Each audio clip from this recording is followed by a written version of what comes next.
अस्सलाम वालेकुम नाज़रीन, आऊं आहियां मोहम्मद उस्मान मल्ला।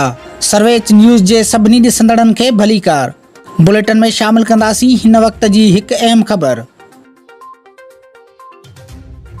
जिस्कम यूनिट सरारी तरफ़ां सिंध दुश्मन मंसूबन बेरिया टाउन ऐं मलिक रियाज़ ख़िलाफ़ जिस्कम हाउस खां चाकर चौक ताईं एहतिजाजी रैली कढी मुज़ाहिरो कयो वियो, जिते जिस्कम अॻवान प्यार अली मशहूरी, लदाद मरी, शबीर कोरेजो, लालाजान ख़ासकेली, ज़फ़र मशहूरी ऐं ॿियनि मीडिया सां ॻाल्हाईंदे चयो त सिंध जे तरक़ी जे नाले ते सिंध जे तारीख़ी मागन, ॻोठनि ऐं मकाननि ते कब्ज़ो करे कूड़ियूं हाउसिंग स्कीमूं जोड़े नवां शहर ठाहे तेज़ीअ सां धारियनि खे आबाद कयो पियो वञे। हुननि चयो त असांखे अहिड़ी तरक़ी हरगिज़ क़बूल नाहे। बेरिया टाउन स्कीम सिंध जे वजूद ऐं तहज़ीब जे ख़िलाफ़ आहे। बेरिया इंतज़ामिया सां सिंध सरकार बराबर जी शरीक आहे। मलीर ज़िले जामशोरे, गडाप ऐं काठोड़ समेत कोहिस्तान जे जाबलू पट्टी जे ॻोठनि ते बार बार काह करे उतां ज़बरदस्ती ॻोठाणनि खे लॾायो पियो वञे। ही जेॾी महिल बेरिया टाउन ठहियो पियो उन टाइमनि खां असां टियों ॾींहुं ही सिंध ते हिकिड़ो हमिलो आहे, मगर असांजे सिंधी माण्हू पंहिंजे धरती खां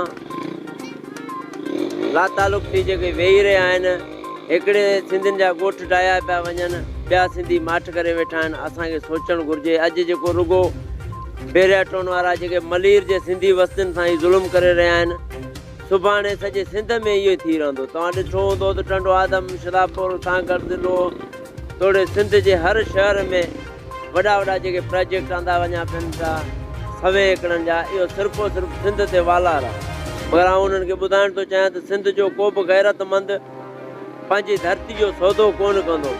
असांखे इहो उमेदु आहे त कॾहिं न कॾहिं जेको ही चिणिंग ॿरियो आहे सिंध जो, जेको ही शौर जाॻियो आहे, इनशाला कॾहिं न कॾहिं असां सिंध जो फतेह थींदो। असां कॾहिं आज़ादी जो ॾींहुं ॾिसंदा। असां साईं अॼु एहतिजाज कयो आहे बेरिया टाउन जे मज़लूमनि ते ज़ुल्म जेको थी रहियो आहे ऐं हुननि खे बेघर करे हुननि खे घर ठाहे ऐं हुननि सां एॾो वॾो ज़ुल्म थी रहियो आहे। असांखे अॼु मौक़ो आहे त असां सिंधी क़ौम उथी करे ऐं इंसाफ़ गवर्नमेंट खां घुरूं। गवर्नमेंट जेको आहे हुननि सां बिल्कुलु ॿधल आहे ऐं गवर्नमेंट जी ताक़त ते जेको मलक कमु करे रहियो आहे इहो नाइंसाफ़ी ऐं नामंज़ूर आहे।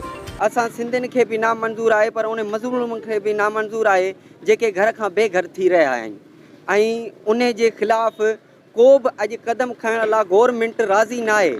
जेको बि थिए पियो त गवर्नमेंट जी पाण पुलिस नफ़री जेकी आहे उन्हनि सां गॾिजी करे उन्हनि खे घरनि मां बेदख़ल करे, उन्हनि खे घरनि में तशदुद करे ऐं उन्हनि खे घरनि मां ॿाहिरि कढी उन्हनि जा घर जेको आहे सो ढाहे क्रेननि जे ज़रिए, बिल्डर्सनि जे ज़रिए ढाहे करे ऐं हुननि खे तबाहीअ जे मक़ाम ते आणे छॾियो आहे।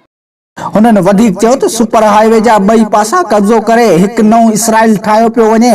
हुननि चयो त असां मुतालबो कयूं था त सिंध जे क़दीमी ॻोठनि तां कब्ज़ा ख़तम करे उन्हनि खे ढाहण बंदि कयो वञे।